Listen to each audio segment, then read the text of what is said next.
Iran में सरकार के खिलाफ युवा प्रदर्शनकारियों का विरोध प्रदर्शन हुआ हिंसक। अब तक 200 से ज्यादा लोगों की मौत हुई। ईरान के निर्वासित क्राउन प्रिंस रजा पहलवी की राष्ट्रपति ट्रंप से अपील, कहा ईरान में हस्तक्षेप के लिए तैयार रहें। रजा पहलवी ने सेना से प्रदर्शनकारियों पर हथियारों का इस्तेमाल नहीं करने की अपील की। प्रदर्शनकारियों से एकजुट होकर बड़ी भीड़ बनाने के लिए कहा। राष्ट्रपति ट्रंप ने ईरान में तुरंत सेना भेजने से किया इनकार। कहा, अगर लोगों की हत्याएं हुई तो हम हस्तक्षेप करेंगे और वहां करारा प्रहार करेंगे जहां सबसे ज्यादा दर्द होगा। ट्रंप की हमले की धमकी पर ईरान के सुप्रीम लीडर आयतुल्लाह खामेनेई का पलटवार। कहा, ईरान के बारे में अमेरिका के आकलन फिर गलत साबित हो रहे हैं। जयपुर की पत्रकार कॉलोनी में तेज रफ्तार ऑडी कार का कहर, 16 लोगों की मारी टक्कर, वहीं एक शख्स की हुई मौत। पुलिस ने ऑडी कार में सवार 4 लोगों में से एक शख्स को किया गिरफ्तार, 3 मौके से हुए फरार। दमन और दीव के नंबर वाली ऑडी कार बीती रात करीब 9:30 बजे खाराबास सर्किल के पास पहले डिवाइडर से टकराई, फिर बेकाबू होकर 30 मीटर तक लोगों को कुचलती चली गई। हादसे में घायल लोगों को एसएमएस अस्पताल और जयपुरिया अस्पताल में किया गया भर्ती। सीएम भजनलाल शर्मा ने अधिकारियों को हर संभव मदद का निर्देश दिया। हिमाचल प्रदेश के सिरमौर में हुए बस हादसे में मरने वालों की तादाद बढ़कर 13 तक पहुंची। करीब 30 लोग बुरी तरह से जख्मी हुए। शिमला के कुफली जा रही प्राइवेट बस में सवार थे करीब 40 यात्री। हरिपुर धर गांव के पास एक मोड़ पर 500 फीट गहरी खाई में गिरी बस। पीएम मोदी ने बस हादसे पर जताया दुख। हादसे में मारे गए लोगों के परिवार को 2 लाख और घायलों को 50,000 के मुआवजे का ऐलान किया। पटना के पास मनेर में कारोबारी को दिन दहाड़े गोली मारी गई। घायल कारोबारी का अस्पताल में चल रहा है इलाज। 3 लोगों ने कारोबारी को रोककर पहले हाथापाई की, बाद में गोली मारी। सीसीटीवी से आरोपियों की पहचान की जा रही है। सूचना मिलते ही मौके पर पहुंची पुलिस और एफएसएल टीम, पूरे मामले की जांच जारी। कोलकाता में आईपैक केस से जुड़े मामलों पर सुप्रीम कोर्ट का रुख कर सकती है। ये लीगल टीम कानूनी विकल्पों पर कर रही है विचार, जल्द ही लेगी फैसला।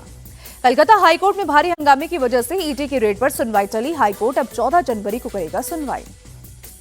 ममता बोली, बीजेपी वाले बांग्ला बोलने पर बांग्लादेशी कहते हैं इन लोगों को गांधी पर भी भरोसा नहीं, क्या बीजेपी मुझे जेल में डालेगी? ममता बोली, कल मुझ पर हमला हुआ, कल का दिन मेरे लिए पुनर्जन्म जैसा। सीपीएम राज में भी मुझ पर ऐसा ही हमला हुआ था। केंद्रीय मंत्री गिरिराज सिंह ने सीएम ममता बनर्जी पर किया हमला। कहा, ममता बनर्जी ने साक्ष्य को चुराया है और वो साक्ष्य को चुराकर भागी है। संसद का बजट सत्र 28 जनवरी से 2 अप्रैल तक चलेगा। 2 चरणों में आयोजित किया जाएगा बजट सेशन। बजट सत्र का पहले चरण 28 जनवरी से 13 फरवरी तक चलेगा। दूसरा चरण 9 मार्च से 2 अप्रैल तक होगा। पीएम मोदी का आज से 3 दिवसीय गुजरात दौरा। आज और कल सोमनाथ स्वाभिमान पर्व में होंगे शामिल। पीएम मोदी आज शाम 6 बजे पहुंचेंगे सोमनाथ। 8 बजे ओंकार मंत्र के सामूहिक जाप में लेंगे भाग। सोमनाथ मंदिर में होने वाले ड्रोन शो का उठाएंगे लुत्फ। प्रधानमंत्री 11 जनवरी की सुबह 9:45 बजे 2 किलोमीटर की शौर्य यात्रा में करेंगे शिरकत। 10:15 बजे मंदिर में करेंगे पूजा अर्चना। जेडीयू नेता केसी त्यागी ने पीएम मोदी को लिखा पत्र। बिहार के सीएम नीतीश कुमार को सर्वोच्च सम्मान भारत रत्न दिए जाने की मांग की। एआईएमआईएम चीफ असदुद्दीन ओवैसी और बीजेपी नेता नितेश राणे के बीच जुबानी जंग तेज। नितेश राणे ने कहा, ओवैसी ने मुस्लिम पीएम की बात फिर कही तो महाराष्ट्र से वापस नहीं जाएंगे। महाराष्ट्र के डिप्टी सीएम एकनाथ शिंदे का विपक्ष पर करारा हमला। कहा, जिनकी लंगोटी फटी होती है वही दूसरों की पगड़ी उछालते हैं। नांदेड़ नगर पालिका के प्रचार के दौरान बीजेपी नेता अशोक चव्हाण का अजीबोगरीब बयान। कहा, रोज मटन खाओ और बीजेपी का बटन दबाओ। दिल्ली के मंत्री कपिल मिश्रा के खिलाफ जालंधर पुलिस ने दर्ज की एफआईआर। दिल्ली की पूर्व सीएम आतिशी का एडिटेड वीडियो शेयर करने का आरोप। दिल्ली विधानसभा के स्पीकर विजेंद्र गुप्ता आज दोपहर 12 बजे करेंगे प्रेस कॉन्फ्रेंस। कपिल मिश्रा के खिलाफ एफआईआर पर रखेंगे पार्टी और सरकार का पक्ष। दिल्ली विधानसभा में बीजेपी विधायक तरविंदर सिंह मारवा पर पूर्व सीएम आतिशी को झूमने नाचने वाली कहने का आरोप। आम आदमी पार्टी ने दर्ज करवाई आपत्ति। तरविंदर सिंह मारवा ने आरोपों से किया इनकार। कहा, झूमने नाचने वाली नहीं जुमले वाली कहा था। स्पीकर ने कहा, अगर कुछ गलत कहा तो उसे रिकॉर्ड से निकाला जाए। दिल्ली विधानसभा में सीएम रेखा गुप्ता की आंखों से झलके आंसू। कहा, आम आदमी पार्टी को पसंद नहीं कि एक महिला दिल्ली को चलाए। गलती से निकले शब्दों पर भी बनाते हैं मीम्स।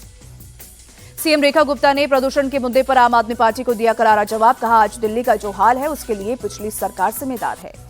दिल्ली के तुर्कमान गेट हिंसा मामले में आरोपी मोहम्मद इमरान गिरफ्तार। अब तक 13 उपद्रवी अरेस्ट। 8 को 21 जनवरी तक न्यायिक हिरासत में भेजा गया। हिंसा मामले में 10 सोशल मीडिया इन्फ्लुएंसर की लिस्ट तैयार। सोशल मीडिया पर भड़काऊ पोस्ट डालने का आरोप। पुलिस ने जांच में शामिल होने का नोटिस दिया।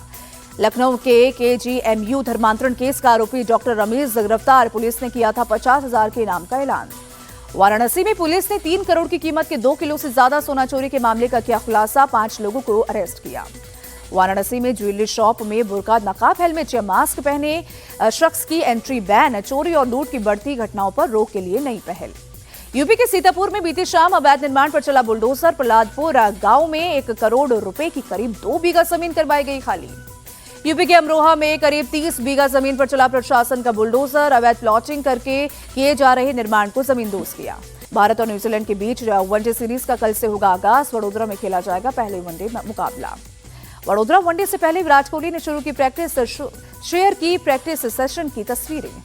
विमेंस प्रीमियर लीग में आज खेले जाएंगे 2 अहम मुकाबले। दोपहर 3:30 बजे गुजरात जायंट्स और यूपी वॉरियर्स के बीच भिड़ंत। दूसरे मुकाबले में मुंबई इंडियंस के सामने होगी दिल्ली कैपिटल की चुनौती। शाम 7:30 बजे शुरू होगा मुकाबला।